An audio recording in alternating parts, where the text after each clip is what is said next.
नेपालको राष्ट्रिय झण्डा विश्वकै एकमात्र यस्तो झण्डा हो जसको आकार सबै देशका झण्डाभन्दा फरक छ। यसको इतिहास विकासक्रमसँगै मुख्यतया पृथ्वीनारायण शाहको एकीकरणपछि प्रमाणीकरण भएको तथ्य छ।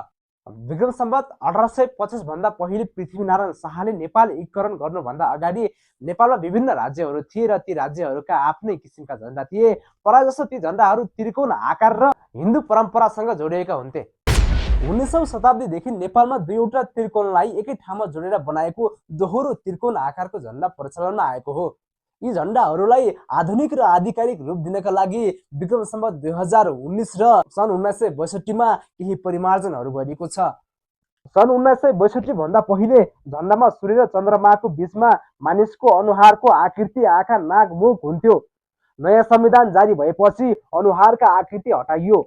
आधुनिक नेपालको झण्डालाई इन्जिनियरको सहायताले राजा महेन्द्रको आग्रह अनुसार रेखागतीय मापदण्ड अनुसार तयार पार्नुपर्ने भयो।